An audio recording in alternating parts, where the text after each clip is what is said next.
भूर्भुवः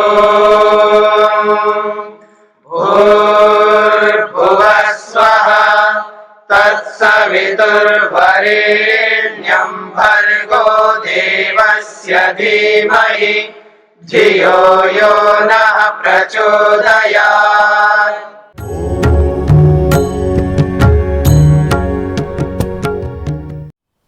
ब्राह्मणानाम एव परंपरया विवेको जात इति न। ये मत समझना है ब्राह्मणों को ही विवेक होता हो, ये जो विवेक है ये केवल ब्राह्मणों को ही होता हो ऐसा नहीं है। परंपरया विवेक, क्योंकि परंपरा ये है कि देखिएगा, परंपरा को समझ लीजिएगा। जो प्राचीन परंपरा रही है, जो वर्ण व्यवस्था रही है, जो आश्रम व्यवस्था रही है, उसका यथावत पालन हुआ करता था। प्रारंभ में ब्राह्मण का पुत्र ब्राह्मण ही बनता था।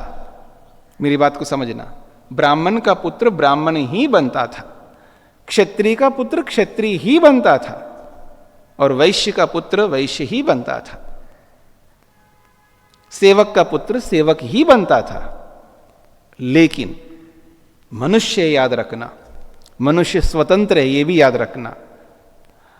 और मनुष्य के अंदर यानी आत्मा में जन्म जन्मांतरों के संस्कार होते हैं। कब कौन सा संस्कार कब पलट जाता है, कब कौन सा संस्कार कब जग जाता है, कब कौन सी परिस्थिति आती है, कौन सा परिवेश मिलता है, कौन सा स्थान देश हमको मिलता है, कौन हमारे आसपास के लोग होते हैं, कौन से ऐसे अध्यापक होते हैं, कौन से ऐसे मित्र होते हैं, बहुत सारे कारण बनते हैं। उन समस्त कारणों से ब्राह्मण का पुत्र ब्राह्मण बने ये जरूरी नहीं है।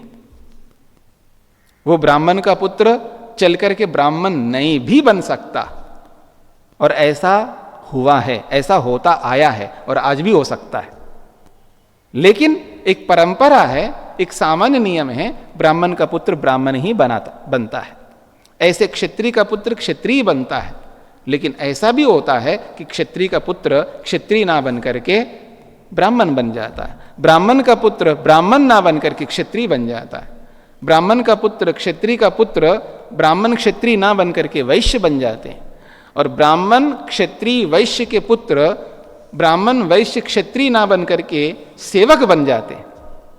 और ऐसा भी होता है कि सेवक का पुत्र सेवक ना बन करके बहुत बड़ा ब्राह्मण बनता, बहुत बड़ा क्षत्रिय बनता, बहुत बड़ा वैश्य बनता, ऐसा भी होता है। लेकिन एक सामान्य नियम है, क्योंकि ये एक व्यवस्था है, किसकी? कर्मों की। याद रखना, ये एक व्यवस्था है कर्मों की, क्योंकि जैसा हमारे माता पिता होते हैं, जैसे उनके कर्म होते हैं, उनके अनुरूप ही उनके यहाँ संतति आती है। उनके कर्मों के अनुरूप वैसे ही कर्म करने वाली संतति आएगी। लेकिन वही वाली बात है, परिवेश, परंपराओं को देख करके, दूसरों को देख करके, मित्र साथियों को देख करके, और बहुत सारे विषय हैं जिनको देख करके कब कौन बदल जाए ये वो परिस्थिति बताएगी। इस कारण से ये बदलाव भी आदि काल से चला आ रहा है और आज भी चल रहा है। मेरी बात समझ रहे ना? अब अक्सर आप देखिएगा, आज नेता है तो नेता का बेटा क्या बन रहा है? नेता बन रहा है। बन रहा नहीं बन रहा है? कोई नट और नटनी है, उनके बच्चे अक्सर आप देखो वो भी नट नटनी बन रहे हैं। डॉक्टर का बेटा देखो तो डॉक्टर ही बन रहा है। मैं इतने परिवारों को जानता हूं, पूरा खानदान डॉक्टर है। मतलब कोई ऐसा आदमी उसमें नहीं बचता है कि डॉक्टर ना हो। विकल्प भी होते हैं, पर आप देखेंगे दादा डॉक्टर, दादी डॉक्टर, बेटा डॉक्टर और बेटी डॉक्टर, बहू भी डॉक्टर, उनके बच्चे भी डॉक्टर, और उनके पोते पोतियां भी डॉक्टर, फिर उनके भी बच्चे डॉक्टर, फिर वो भी और पढ़ रहे हैं, वो भी डॉक्टर की पढ़ाई कर रहे हैं। पूरा सारा खानदान ही डॉक्टर बन रहे। ऐसे भी होता है। और प्रेरणा भी लेता है ना, बच्चा भी देखता है ना, माँ बाप को देखते हैं, वो जैसे हैं वैसा बनने का प्रयास भी करता है व्यक्ति। इंजीनियर के बच्चे इंजीनियर्स बन जाते हैं। ये तो आज आप देख सकते हैं। तो वही परंपरा प्राचीन परंपरा में भी ऐसा ही रहा है। और विकल्प सब जगह होते हैं, प्राचीन परंपरा में भी विकल्प रहा है और आज भी विकल्प रहे। इसलिए मनु महाराज को कहना पड़ा, मनु महाराज को भी ये कहना पड़ा, शूद्र ब्राह्मण बन रहा है और ब्राह्मण शूद्र बन रहा है, यानी ब्राह्मण सेवक बन रहा है और सेवक ब्राह्मण बन रहा है। ये तो स्पष्ट है, ये हमेशा होता है। लेकिन ये सब होते हुए भी एक परंपरा एक बहुत बड़ी बात होती है, परंपरा ही सबसे ज्यादा महत्वपूर्ण होती है। तो यही कहना चाह रहे हैं यहां पर, ब्राह्मणानामेव परंपराया विवेको जाता इति ना, ब्राह्मणों को ही परंपरा से विवेक उत्पन्न होता हो ऐसी बात नहीं है। किंतु क्षत्रियाणाम राज्य संचालन प्रवृत्तानाम अपि, जो क्षत्रिय राज्य का संचालन करते हैं, देखिएगा जब व्यक्ति राज्य का संचालन करता है, शत्रुओं को मारता है, उनका मन देखिए कितना आक्रोश से युक्त होता है, कितना गुस्से से युक्त होता है, कितना द्वेष से युक्त होता है। अन्यायकारी को देख करके सहन नहीं कर सकता राजा, अन्यायकारी को देख करके राजा सहन नहीं कर सकता, क्योंकि अन्याय को उखाड़ करके फेंकने का जो उनके अंदर जो स्वभाव होता है वो रजोगुण का स्वभाव होता है, याद रखना। फिर भी राजा होकर के इन सारे कामों को करते हुए भी बदल जाता है वो राजा ही राजा होकर के भी देवता बन जाता है। वो राजा क्षत्रिय धर्म का पालन करता हुआ भी वो ब्राह्मणत्व को प्राप्त कर लेता है, वो विवेक को वैराग्य को प्राप्त कर लेता है और वो ईश्वर दर्शन कर लेता है। ऐसे भी उदाहरण मिलते हैं। यही कहना चाहते हैं, क्षत्रियाणाम राज्य संचालन प्रवृत्तानाम अपि, जो क्षत्रिय जो राज्य का संचालन कर रहे हैं, राजा बन करके राज्य चला रहे हैं, उनको भी विवेक कहा जाता, विवेक उत्पन्न हुआ। चाहे वो राजा जनक को ले लो, अश्वपति राजा को ले लो, ऐसे बहुत सारे राजा हुए हैं। तत्वोपदेशस्य महात्म्यम विवेक प्रादुर्भावे, तत्वोपदेश का जो महात्म्य है उसकी महानता है, क्या है? विवेक प्रादुर्भावे, विवेक उत्पन्न करने का उसमें सामर्थ्य है। तत्वोपदेश में इतना महात्म्य है, इतनी महत्ता है, इतना वो महत्वपूर्ण है, वो तत्वोपदेश किसी भी व्यक्ति को कभी भी विवेक उत्पन्न करा सकता है। ठीक है। और आप उदाहरण बहुत सारे रख सकते हो, बहुत सारे ऐसे उदाहरण रख सकते हो। और आजकल टीवी सीरियल पिक्चरों में भी दिखाते हैं, और वो जो दिखाते हैं उनकी जो परिकल्पना होती है वो संसार को देख करके होती है। याद रखना, आज नहीं हुआ तो पहले हुआ था, पहले नहीं हुआ तो भविष्य में होगा, ऐसा होगा।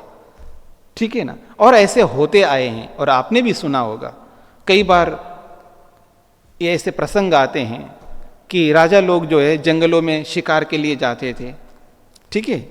तो परिवार सहित, रानी सहित, बच्चों सहित जाते थे।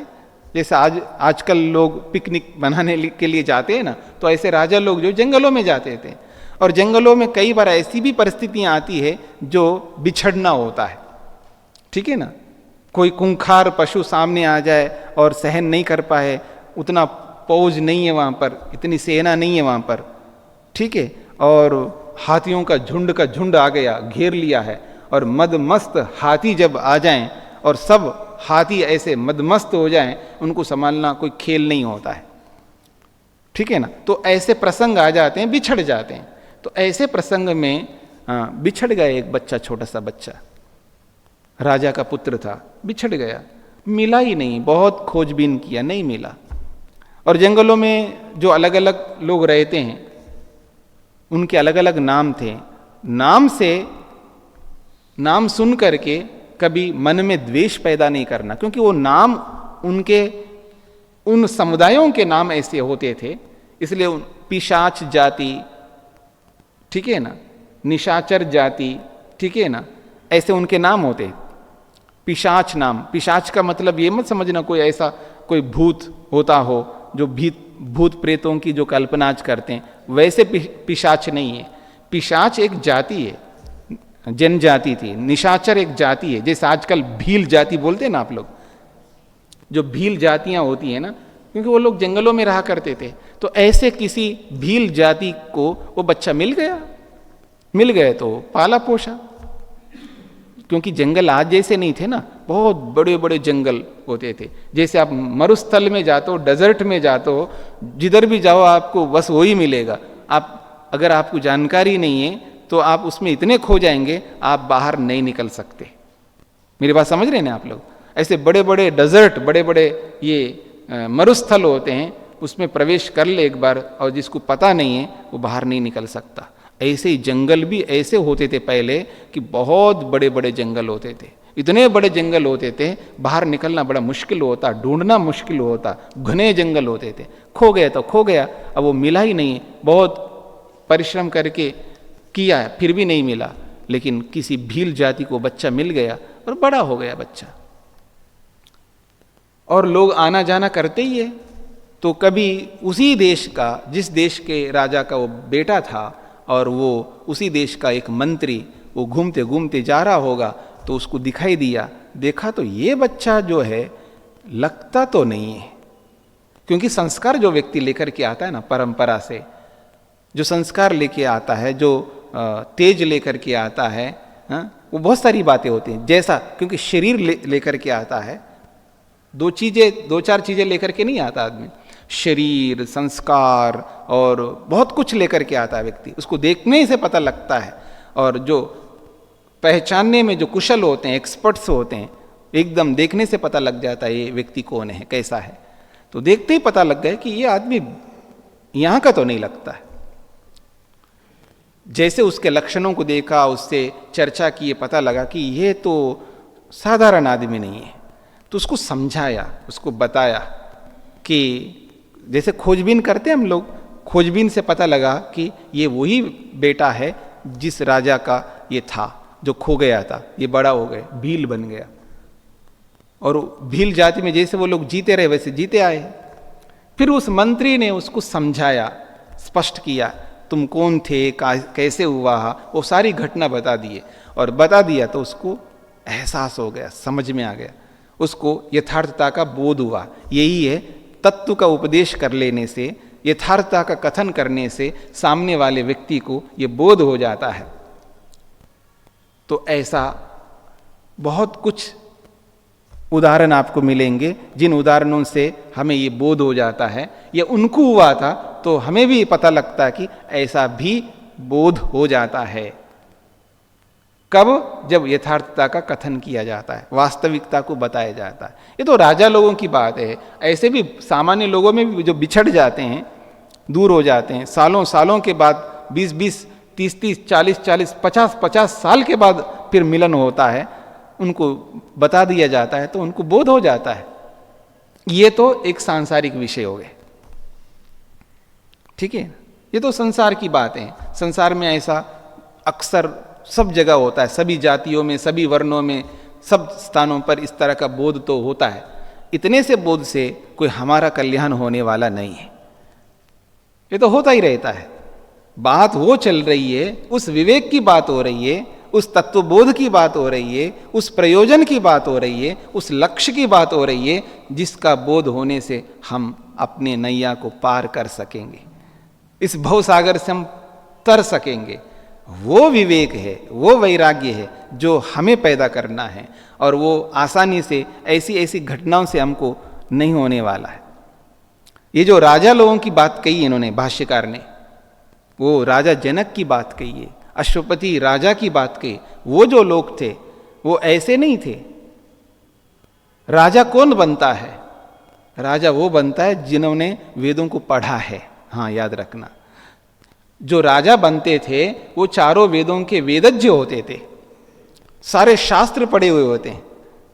साधारण व्यक्ति नहीं बनते थे राजा, चारों वेदों को पढ़ा हुआ ही राजा होता था उस समय। तो क्या जानकारी उनकी थी। ऐसे ऐसे बड़े बड़े राजा लोग जिन्होंने सारे शास्त्र पढ़ लिया हो, उनको जो उपदेश देने वाले वो कितने महत्वपूर्ण होते होंगे, आप देख लीजिएगा। मतलब राष्ट्रपति, जैसे आज राष्ट्रपति को हर कोई उपदेश थोड़ा दे सकता है। मेरी बात समझ रहे ना? हर कोई व्यक्ति उसको समझाने लगे, कोई मतलब नहीं है ना। मतलब कितना बड़ा आदमी होगा, उतने बड़े आदमी को बताने वाला कितना बड़ा हो सकता है, इसकी कल्पना आप कर सकते हैं। तो ऐसे ऐसे ऋषि महर्षि लोग, ऐसे ऐसे तत्ववेत्ता लोग, ऐसे बड़े बड़े राजा जनक जैसे, अश्वपति राजा जैसे लोगों को तत्व का उपदेश किया है।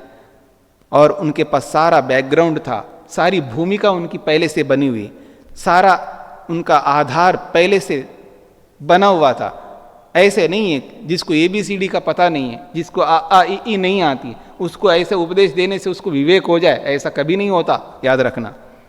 ऐसा किसी को अगर ऐसे ही होने लगे ना तो ये तो पानी की तरह सब बन जाएंगे, इतना आसान नहीं है। पूरी भूमिका उसके पास थी, सब कुछ पढ़े लिखे थे, सब जानते थे, फिर भी व्यक्ति उस तत्व को, उस परम तत्व को नहीं पकड़ पाता है। ऐसे ऐसे शास्त्रवेत्ता लोगों को, ऐसे ऐसे राजा लोगों को, कोई ऐसे ऋषि जिन्होंने अपना जीवन को जिया है, जिन्होंने अपने विवेक को अपने जीवन में उतारा है, धरती पर उतारा है जिन्होंने विवेक को, वैराग्य को, जिनका जीवन बोलता है, ऐसे ऐसे तत्ववेत्ता लोग जब उपदेश करते हैं और जिनका बैकग्राउंड पहले से बना हुआ है, भूमिका बनी हुई है, जिनको शास्त्रों का पता है, आत्मा परमात्मा के बारे में पता है, आध्यात्मिकता के बारे में पता है, भौतिकता के बारे में पता है, विद्या को भी जानते हैं, अविद्या को भी जानते हैं, कर्मों को भी जानते हैं, भक्ति को भी जानते हैं, ऐसे ऐसे शास्त्रवेत्ता लोगों को भी उपदेश करने की आवश्यकता होती है। ये साधारण बात नहीं है, ये तत्व का उपदेश। तो ऐसा उपदेश करने पर भी जैसे वो राजा जनक, अश्वपति आदि जैसे लोग हुए हैं, उनको जैसे उपदेश हुआ है, उनको जब बोध हुआ है, तो उस बोध से उनको जो विवेक हुआ है, आज हम एक घड़ी त्याग नहीं कर सकते, एक मोबाइल त्याग नहीं कर सकते हैं। आज हम एक घड़ी, एक मोबाइल तक त्याग नहीं कर सकते। हाँ, घर त्याग करना तो बहुत बड़ी बात हो गई। हाँ, आज आदमी एक गज जमीन त्याग नहीं कर सकता है। एक गज जमीन के लिए भाई भाई से लड़ रहा है।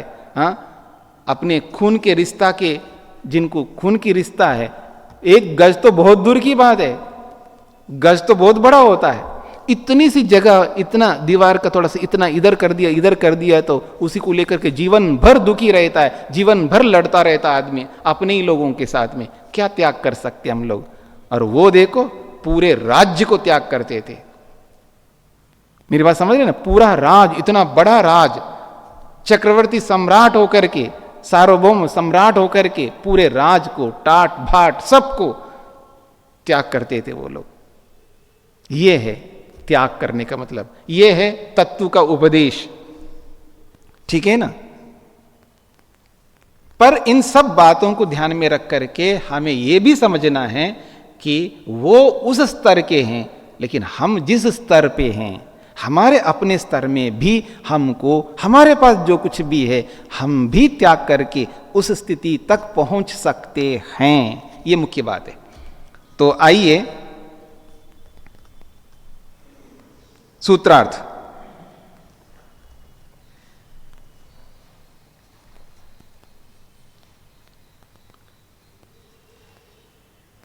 तत्ववेत्ता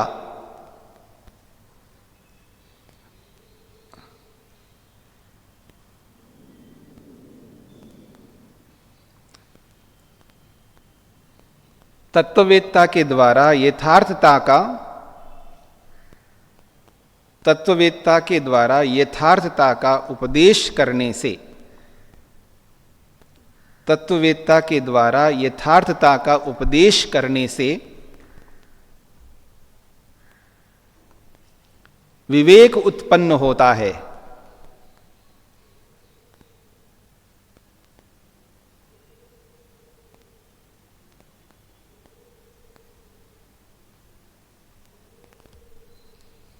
जनक आदि राजपुत्रों के समान, जनक, अश्वपति आदि राजपुत्रों के समान।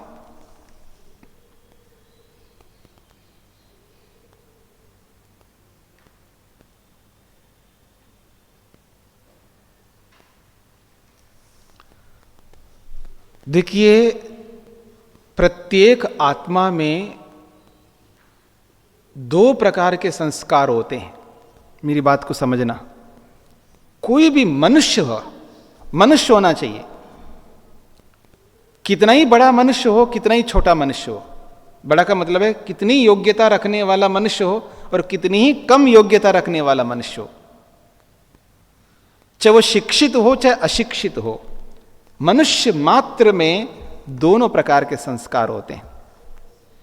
आध्यात्मिकता के, आत्मा परमात्मा के, और भौतिकता के।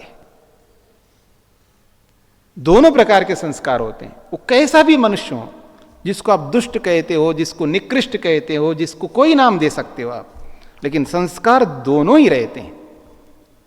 पर यही खेल है, यही हमारा प्रारब्ध है, यही हमारा परिवेश है, यही हमारी जो लोगों की मित्रता है, यही हम जिन लोगों के साथ जुड़े रहते हैं, हमारे अध्यापक वर्ग हैं, गुरु वर्ग है, जिस स्थान में रहते हैं, इन सब का प्रभाव पड़ता है हमारे जीवन पर।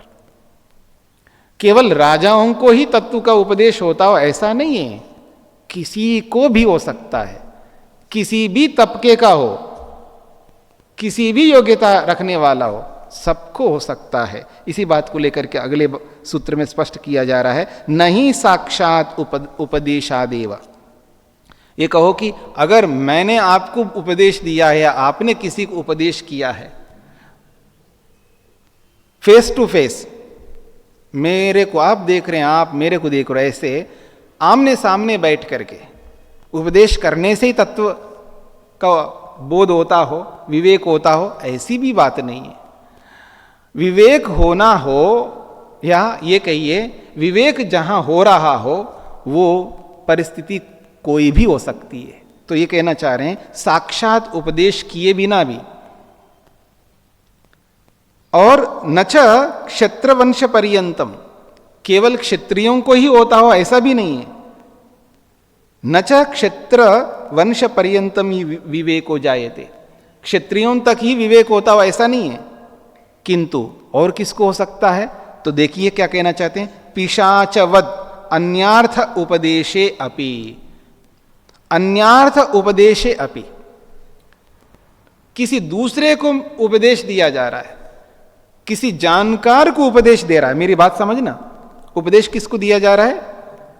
जानकार को। देखिएगा हम लोग अक्सर क्या करते हैं, किसी को कुछ बताते हैं, हम उनको बताना चाहते हैं जो हम जो बता रहे हैं उसको नहीं समझ सकता, उसको नहीं पकड़ सकता, और उनको जबरन हम बताने लगते हैं।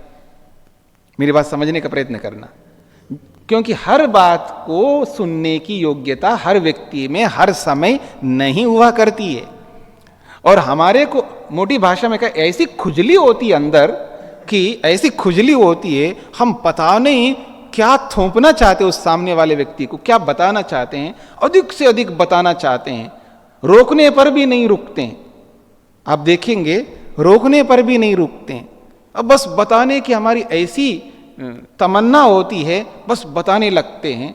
हमें ये पता नहीं रहता है मैं जिनको बता रहा हूं हमारी बात वो सुनने के लिए तैयार है या नहीं है, वो सुन सकते नहीं सकते, उनमें वो योग्यता है या नहीं है, ये हम कुछ नहीं देखते। बस हमको लगता है बस बता देना चाहिए।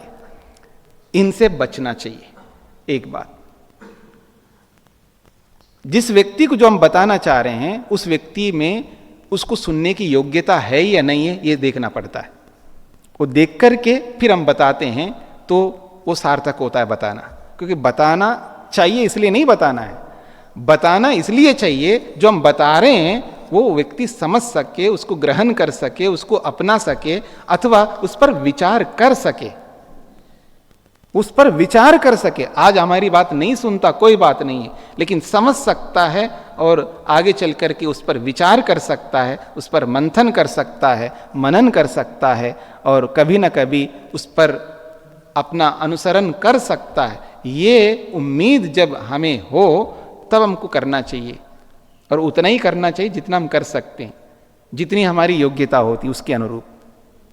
तो एक जानकार को बता रहा है, मेरी बात को समझना, एक जानकार को बता रहा है, एक जानने वाला ऐसे व्यक्ति को बता रहा है जो उसको ग्रहण कर सकता है, सुन सकता है, समझ सकता है।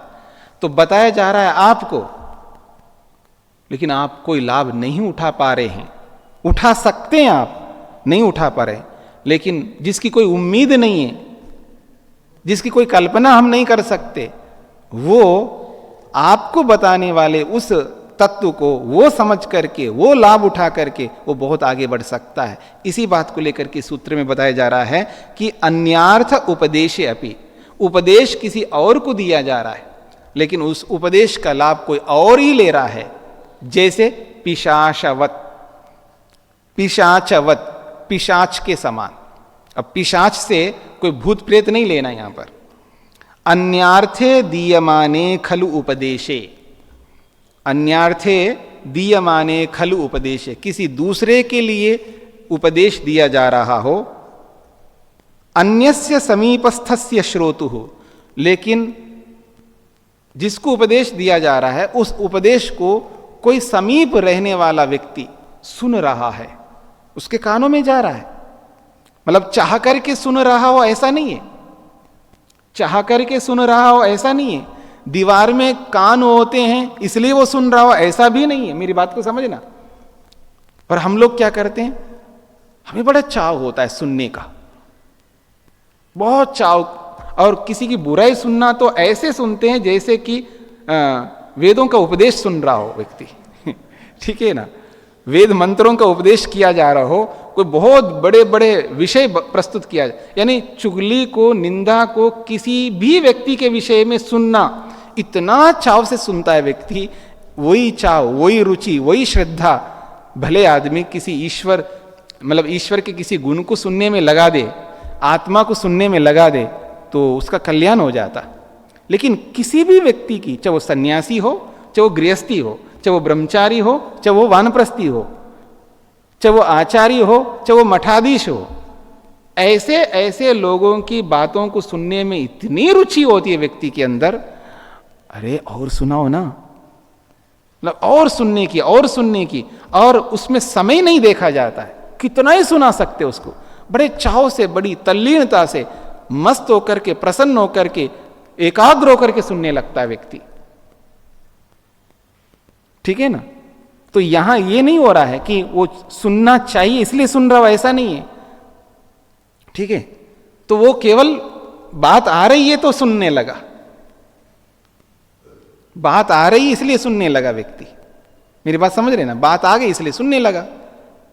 तो बात आपको बताई जा रही है, तो कोई आदमी यहां से निकल रहा हो, अनायास निकल रहा है, उसको निकलना था, निकल रहा है, तो उसके कानों में बात पड़ गई, उसने बात पड़ गई तो उसको एकदम चेतना आ गई, ये क्या बोला जा रहा है, और सुन लिया, और सुनता गया, सुनता गया, सुनता गया, और अधिक चेतना आ गई, और सुनता गया, और अधिक चेतना आ गई, और वो चेतना आकर के ऐसी चेतना बन गई है, उसको सचेत कर दिया, उसको सचेत कर दिया, और उसको बोध हो गया, बताया जा रहा था उसको, और बोध इसको हो गया।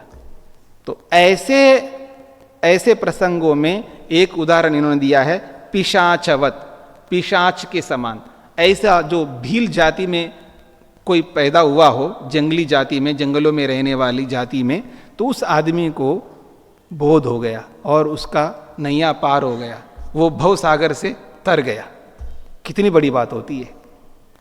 इसलिए मैंने भूमिका क्या बनाई, अच्छे और बुरे संस्कार हर व्यक्ति, हर मनुष्य में होते हैं, बस उनको जगाना, उनको उद्बुद्ध करना, उनको प्रकट करना हमारा कर्तव्य है। हम में कोई ऐसा कोई आदमी नहीं है जो कमजोर हो, हम में से कोई ऐसा आदमी नहीं है जो कर नहीं सकता हो, हम में से कोई ऐसा व्यक्ति नहीं जिसके पास योग्यता ना हो। भगवान ने मनुष्य बनाया है, वो इसलिए बनाया क्योंकि वो मुक्ति को पा सकता है। मुक्ति को पाने की एबिलिटी, सामर्थ्य उस मनुष्य में है, क्योंकि वो मनुष्य है, क्योंकि मनुष्य ही पा सकता है, पर उसको उद्बुद्ध करना हमारे हाथ में है। शांति शान्तिरन्तरिक्षं शान्तिः पृथिवी शान्तिरापः शान्तिरोषधयः